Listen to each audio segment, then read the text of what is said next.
Bom, pessoal, bem-vindos a mais uma aula de Física Geral. Eu sou o professor Adriano Ferrarez, um bom dia, uma boa tarde, uma boa noite para vocês. Nessa aula de hoje nós vamos continuar falando de leis de Newton, vamos falar aqui sobre algumas forças especiais, tá bom? Começar aqui com o pensamento do momento, do grande Goethe, né? Saber não é suficiente, devemos aplicar. Desejar não é suficiente, devemos fazer, tá?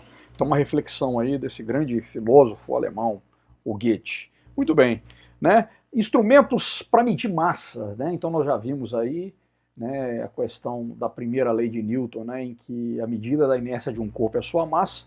Para a gente medir massa, a gente pode usar aqui balanças de braços iguais, né, em que você vai comparar massas, né? Então de um lado você coloca um peso padrão, do outro você vai colocar a substância, a matéria que você quer medir a massa. E esse resultado aqui, né, ele vai ser o mesmo, né, na Terra ou na Lua, né, porque a gente vai ter essa questão realmente, né, da gravidade. A gravidade, o que é? Né? A gente teria que o peso é igual a massa vezes a gravidade, e a medida, né, seria dada por quem? Né? Seria dado, né, pela gravidade local. Tá? E nós temos a balança de mola, né? E aí nesse caso, né, nesse caso da balança de mola, a gente teria uma deformação dessa mola, aplicando aí a lei de Hooke, que nós vamos estudar um pouquinho mais pela frente. Só que aqui, se a gente fosse fazer a pesagem com uma balança de mola na Terra, o resultado seria diferente na balança de massa, né, da deformação da mola na Lua. Né? Por quê? Porque aqui a gente vai ter que a força elástica, né, que é justamente dada pela deformação da mola, ela é igual ao peso. E o peso, né, depende da gravidade. Né? Aqui, ó, no caso da balança de braços, tanto faz na Terra ou na Lua. Né? Eu vou colocar, por exemplo, uma quantidade de matéria desse lado e uma quantidade de matéria desse. Então aqui eu vou ter, ó, que essa força vai ser massa vezes a gravidade local. Tá? Pode ser da Terra ou da Lua. E aqui eu teria também massa vezes a gravidade local. Tá bom? Aqui não, aqui eu vou ter que esse cara vai ser massa vezes a gravidade local. E dependendo dessa gravidade, eu vou ter uma maior ou menor deformação dessa mola. Então aqui é só em termos para a gente poder comentar, né? São duas propostas de balança, né? A balança de mola também a gente pode chamar de dinamômetro, tá? Mas só para poder falar um pouco sobre isso. Muito bem. Vamos falar então da força gravitacional, né? A força gravitacional, a gente tem um peso, né? A gente tem aí o peso aparente e o peso versus massa. É muito importante a gente ver que existe diferença entre peso e massa. O peso, o que é? O peso é o produto da massa de um corpo vezes a gravidade local. Então, por exemplo, o peso de um corpo na Terra é diferente do corpo da Lua. Na Terra, a gravidade é aproximadamente 10 metros por segundo ao quadrado. Na Lua, gira em torno de 1,66 metros por segundo ao quadrado. Em Júpiter, a gravidade é de 25 metros por segundo ao quadrado. Então, o peso, por exemplo, é diferente, né, de uma matéria diferente na Lua, na Terra e em Júpiter. Tá? Mas a massa, ela é constante. A massa é a quantidade de matéria que o corpo possui. Tá? Então, vamos falar também um pouquinho sobre a força normal, a tração, a força de atrito. Tá? E começando então, né, esse vai ser aqui os temas da nossa aula de hoje.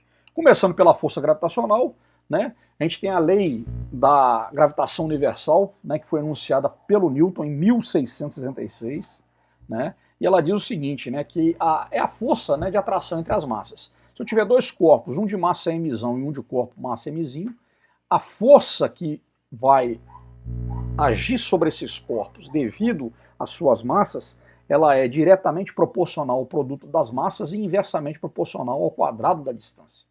No meio do caminho tem uma constante, né, que é a constante gravitacional, tá bom? Essa constante gravitacional, ela tem um valor de 6,67 vezes 10 a menos 11, né? Aqui no caso, né, metros cúbicos por quilos vezes segundo ao quadrado, né? Aqui está considerando aqui, né, aqui, ó, né, pegando aqui esse R aqui, né, que a gente vai multiplicar, né, que seria esse vetor unitário, tá bom? M, por exemplo, se for a massa da Terra, R seria a distância, né, até o centro da Terra, né, e quando eu tiver pontos suficientemente próximos à superfície da Terra, o que vai acontecer? né, eu teria, na verdade, que esse produto, né, aqui, ó, né, da constante gravitacional vezes a massa da Terra dividido por r ao quadrado é aproximadamente igual a, né, quando eu tenho corpos próximos à superfície da Terra, tá bom? Próximos, né? Algum até, a gente pode pegar aí até alguns quilômetros da superfície da Terra, não vai haver diferença. Então a gente teria que isso aqui seria aproximadamente igual a quanto? Igual a constante gravitacional vezes a massa da Terra dividido pelo raio da Terra ao quadrado. Então SRT ao quadrado é o raio da Terra ao quadrado. Isso dá o quê? Isso dá aproximadamente o campo gravitacional. Então a gravidade aqui na Terra, né, seria igual a constante gravitacional vezes a massa da Terra dividido pelo raio da Terra elevado ao quadrado. Se eu falar de um outro planeta, por exemplo, planeta Júpiter, o campo gravitacional G do planeta Júpiter é a constante gravitacional vezes a massa de Júpiter pelo raio médio de Júpiter elevado ao quadrado. Tá bom? Beleza? Aqui falando da Terra, né? Então, olha só, se eu estou considerando aqui esse Gzinho como campo gravitacional, a gravidade, aproximadamente 10 metros por segundo ao quadrado, eu teria que a força-peso, ou seja, que seria a atração entre a massa da Terra e a massa de um corpo de massa Mzinho, próximo à superfície da Terra, vai ser igual a massa desse corpo, Mzinho, vezes quem? Vezes o campo gravitacional terrestre. Né? Então, peso é igual a massa vezes gravidade. Tá bom? Beleza? Tá? Certo? E aí a gente pode calcular também o peso na Lua, que seria a massa do corpo vezes o campo gravitacional lunar. Né? O peso em Júpiter, que seria a massa do corpo vezes o campo gravitacional jupiteriano. Muito bem. Né?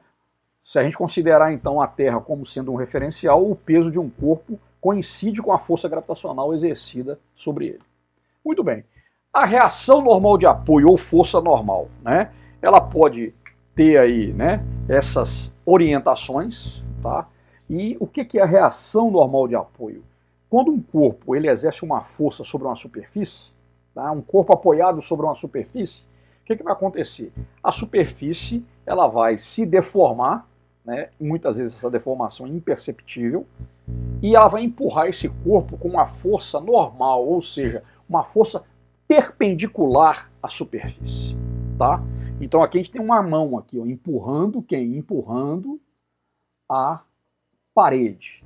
Então o que vai acontecer, né? A mão exerce sobre a parede uma força N1 e a parede vai exercer sobre a mão uma força menos N1, né? Esse sinal negativo indica o quê? Que ele tem a mesma direção, mesma intensidade e sinais contrários, tá? Certo? Então aqui a gente tem uma representação das diferentes reações normais. Superfície plana, tá vendo? Olha lá o ângulo que esse cara faz com a superfície, 90 graus. Superfície inclinada, olha o ângulo que esse cara faz com a superfície inclinada. Olha aqui, também de 90 graus. Uma superfície vertical, olha o ângulo que essa reação normal faz com a superfície vertical. Olha aqui, opa, também um ângulo de 90 graus. Aqui. Superfície horizontal, né, de cima para baixo, também temos normal. Tá? Temos essa força perpendicular que aparece toda vez que eu tenho um corpo apoiado sobre uma superfície, comprimindo essa superfície. Tá bom? Atração. Atração ou tensão é uma força, né, que atua nos cabos, nos fios, nas cordas.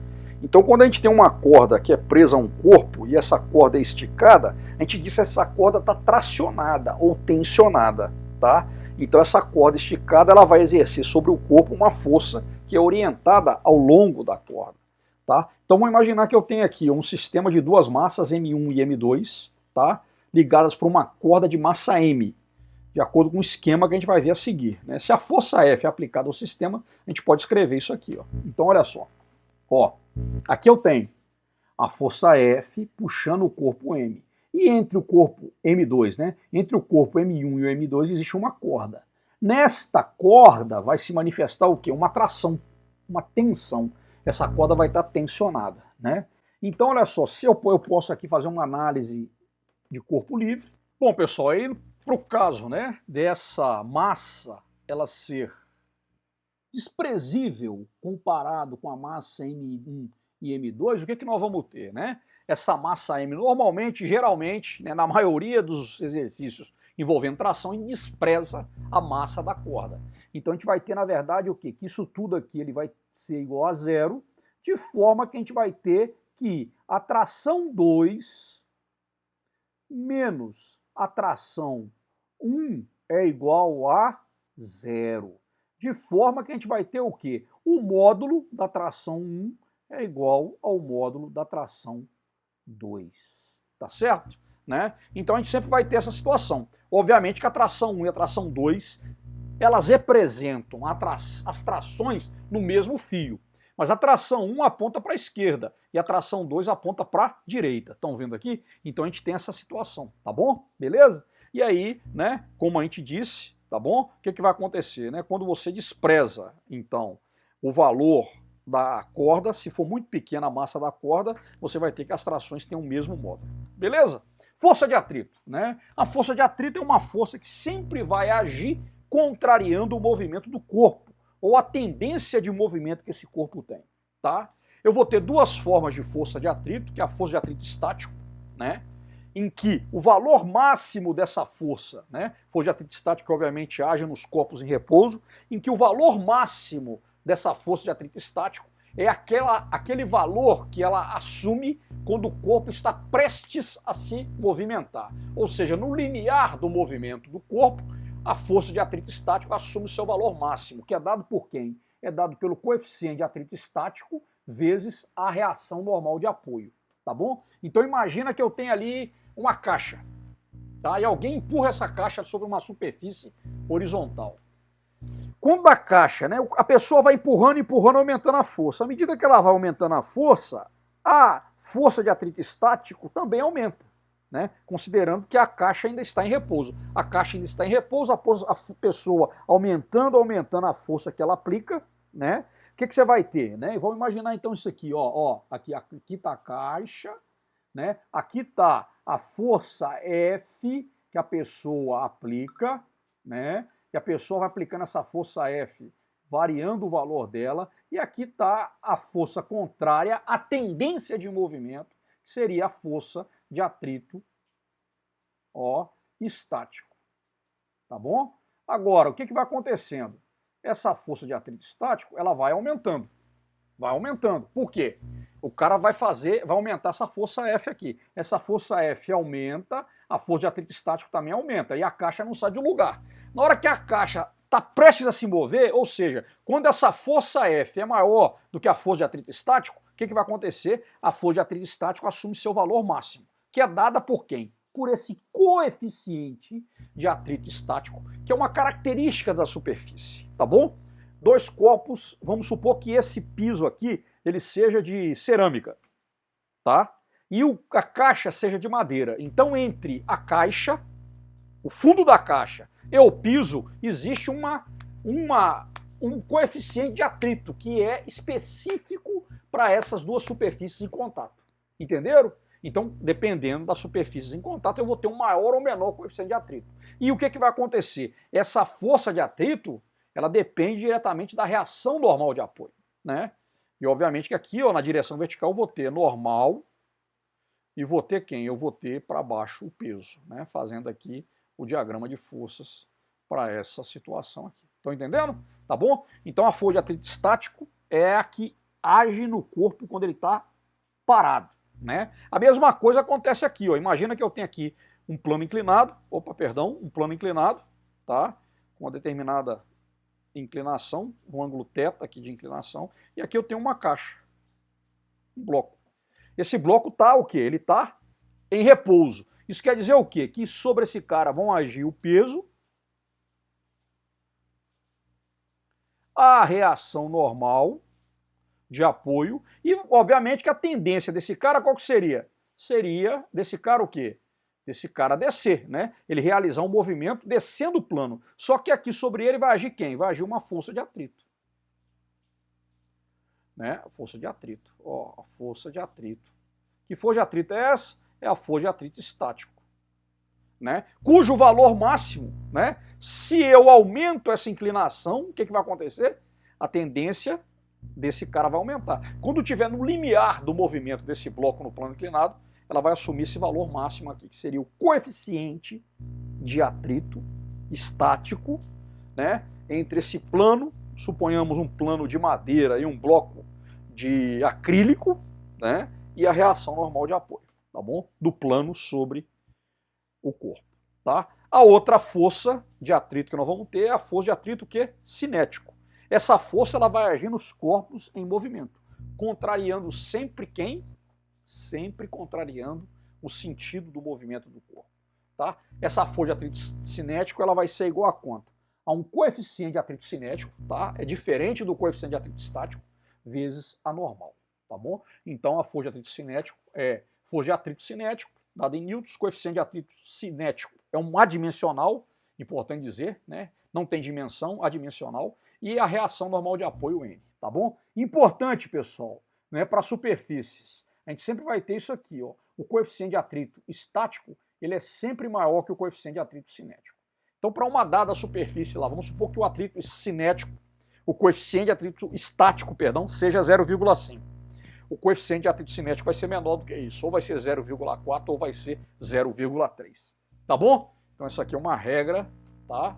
Para a questão, a relação entre coeficiente de atrito estático e coeficiente de atrito cinético. Tá bom? Essas são as referências da nossa aula de hoje. A gente se vê na próxima aula, pessoal. Valeu!